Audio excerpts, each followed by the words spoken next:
현재 우리가 감지할 수 없는 무증상 경기 침체가 있다고 봐요. 검사를 하지 않으면 드러나지가 않는 겁니다. 근데 주가가 많이 오르면 도둑이 재발저린다고 모든 게 다 악재입니다. 금리의 인상에 금자만 나와도 기역자만 나와도 주가가 폭락하는 거죠. 그 이유는 주가가 비싸기 때문에 그렇다. 어찌됐건 최소한 1분기에는 좀 약간 강세장이 이어질 거라는 데 대해서는 증권가의 어떤 공통적인 그게 있는 것 같긴 해요. 증시로는 어떻게 좀 예측을 하고 계시고 어떤 요인들이 발생했을 때 조정이 올 수 있으니 좀 이런 부분은 좀 이렇게 주의해서 보실 필요 있다. 뭐 이런 것들을 좀 약간 말씀을 해주신다면. 저희뿐만이 아니라 대부분 증권사에서 10월 말 전후 해서 이제 연간 전망을 보통 내놓거든요. 그렇죠. 그렇습니다. 예. 대부분 증권사의 예측치를 지금 다 뛰어넘고 있습니다. 이미. 네, 그만큼 이제 11월, 12월을 지나면서 21년도에 대한 기대를 현재 시장이 빠르게 반응하고 있고, 네. 아까 뭐 미국 대선 이유라든지 아니면 백신 보급 관련된 여러 가지 이유 등이 시장에선 제기가 되지만, 그렇죠. 역시 가장 고삐를 당긴 거는 백신에서 비롯된 이 프리미엄을 시장이 얼마나 빨리 흡수하느냐라는 네. 것들을 보여주고 있는 것 같아요. 네. 상반기는 누가 보더라도 기저 측면의 회복이 강한 구간이기 때문에 대부분 상고하저 쪽으로 보았었습니다. 네. 근데 이제 오히려 현재 기점에서는 오히려 상반기에 맞닥뜨릴 수 있는 저항을 네. 우리가 잘 조금 타이밍을 조율해야 된다라고 말씀을 드리고 있고요. 네. 그 저항에 대한 요인이 무엇이 될까라는 부분은 사실 지금은 글로벌 주식시장이 다 동조화되어 있는 상태거든요. 그렇죠. 그러면 미국이 됐던 유럽이 됐던 어떤 특정 지역에서의 발생되는 문제가 전 세계 위험자산 시장에 공유될 수 있는 문제인가를 우리가 착 살피는 부분 등이 중요하고요. 또 하나 이제 우리는 잘 못 느끼죠. 여러 가지 어떤 저항 요인들을 찾다 보면 앞서 뭐 유동성의 발작 문제라든지 건전성의 문제 뭐 이런 내용들을 여러 가지를 다루고 있는데 분명 현재 우리가 감지할 수 없는 무증상 경기 침체가 있다고 봐요. 이거는 증상이 안 보이죠 지금. 검사를 하지 않으면 드러나지가 않는 겁니다. 근데 문제는 검사를 막상 해보겠다라는 액션이 나오게 되면은 그 상황에서 이 부실이나 잠재적인 불안 요소 등이 등장할 수가 있다라는 거예요. 현재 경기 침체는 분명 10년 전과는 다릅니다. 10년 전에는 금융 시스템에서 문제가 그렇죠. 시작되어서 실물 경제로 전파된 경우다라면 지금은 정반대거든요. 그렇죠. 실물에서의 경제 문제가 금융을 건드릴 수 있다. 오래 지속되었을 때 아. 금융 시스템이 받게 되는 부담, 이거가 내년부터 이제 시작될 가능성이 크다는 거예요. 어떤 뭐 임대 문제라든지 아니면 기업들의 월세 문제라든지 그러니까 뭐 계약 문제라든지 이 모든 것들이 연계되어 가지고 1년이 지나면서 이제 뭔가 자금 조달과 수요 이런 내용들이 오가기 시작을 하게 될 텐데 이 상황에 이제 시장이 저항을 받을 수 있는 여지는 있다라는 거예요. 대신 이제 문제는 그 상황을 지금 말씀을 드리게 되면 당장 그렇죠. 그만두셔야 될 것 같은 느낌을 받으실 수가 있는데 문제는 이 등장 가능한 문제 등은 해결 가능한 문제라는 거죠. 그리고 우리는 어쨌든 지금 상황이 경제가 얼마나 바뀔지 모르겠지만 정상 단계까지는 아직 근처도 못 갔지 않습니까? 그 단계까지 가기 위한 하나의 노이즈라고 판단해 보시는 부분이 필요하고 20년도 올해 장세를 보내면서 발을 못 담궜다라고 한이 맺히신 분들이 다시 한번 제공될 수 있는 또 한 번의 기회가 될 수 있다는 점입니다. 그래서 조금 긴 호흡에서 대응을 하시는 부분이 필요하고 그 기회가 21년도 상반기 쪽에 좀 시장에서는 제공되지 않을까라고 보고 있습니다. 그러니까 사실은 많은 투자자분들이 그런 생각을 하고 계세요. 저만 해도 그런 생각을 하고 있는데 이게 상반기 중에 어떠한 이벤트가 발생할 경우에 조정이 올 가능성이 있다. 그때 확 빼야 된다.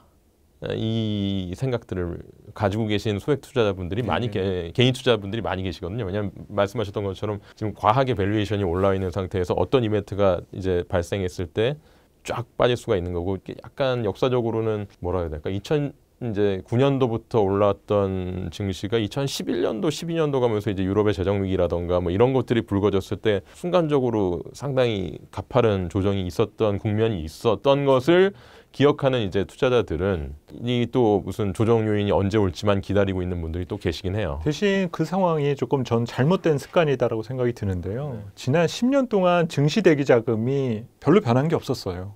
뭐 장이 좋건 안 좋건 그냥 주식하는 사람들은 그 특정 분류로 조금 한정된 느낌이 조금 많이 받아왔었는데 올 한 해 동안에 주식시장에 유입되어 있는 어떤 자금의 규모와 또 21년도 이후에 외국인 스탠스에 대한 변화 내지 앞으로 계속될 저금리 환경 등을 고려해서 놓고 본다라면은 그 충격이 가해졌을 때 시장에서의 확인 가능한 신속한 대응 등이 어느 정도 준비가 돼 있다라는 거죠. 네.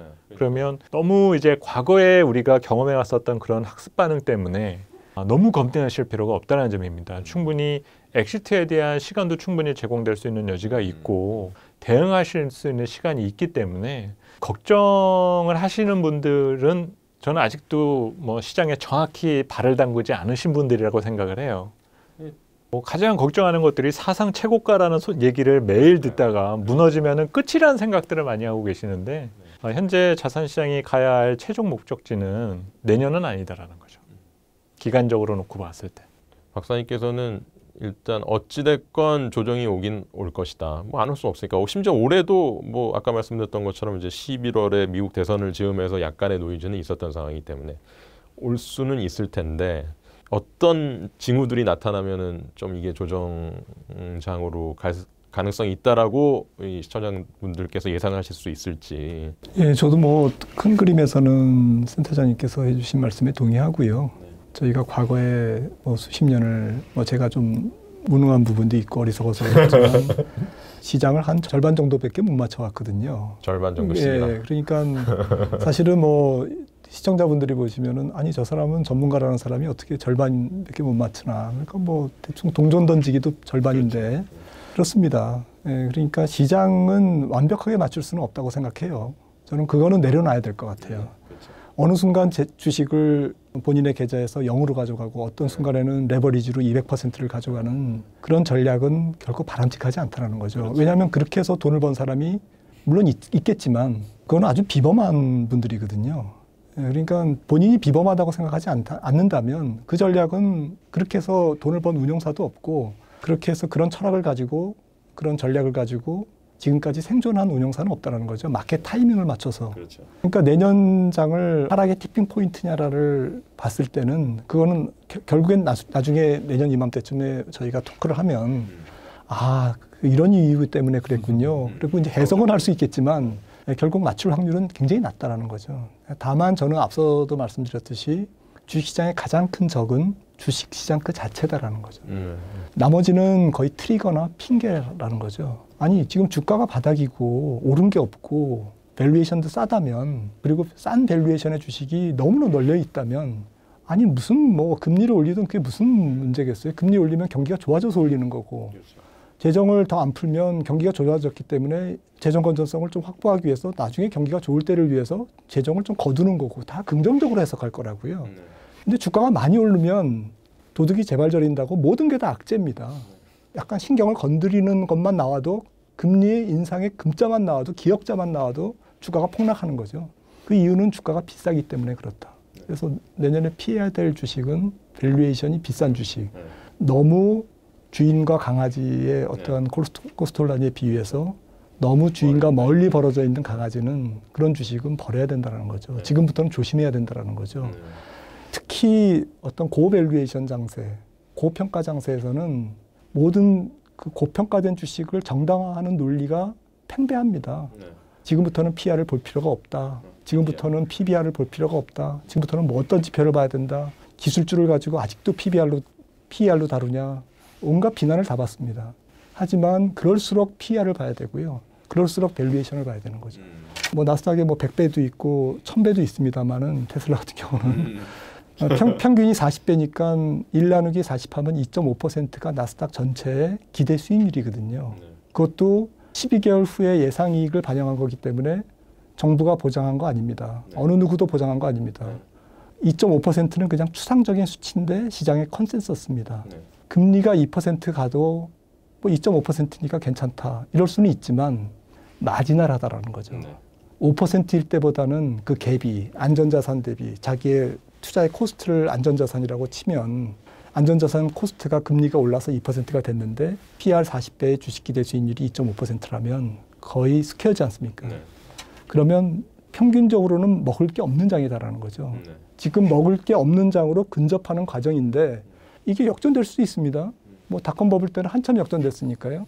금리보다 주식의 기대 수익률이 훨씬 높았으니까요. PR 70배, 60배 가가지고. 하지만 저희가 생각해야 되는 것은 이 적정선을 벗어나면 벗어날수록 주식시장의 하락 확률은 높아지니까 특히 밸류에이션이 높은 종목들은. 그리고 주식시장은 달력을 안 따지거든요. 주식시장도 미스터 마켓이 딱 따져가지고 그래 상반기는 어떻게 하고 하반기는 어떻게 하자 이렇게 계획을 세우고 계신 분은 아니다라는 거죠. 주식시장은 이 연장선상에서 보기 때문에 상반기에 더 달리면 하반기에는 떨어질 확률이 더 그만큼 높은 거죠. 그래서 그거는 마켓의 몫이지만 제 생각에는 전략적으로 생각할 때 뭐 올라갈 수 있습니다. 그거는 시장이 더 버블을 만들려고 생각한다면 더 올라갈 수도 있는데 올라가면 올라갈수록 아 조정이 가까워졌구나. 조금 포트폴리오를 밸류에이션이 낮은 쪽으로 옮기자라는 전략적 판단은 반드시 필요한 해라는 거죠.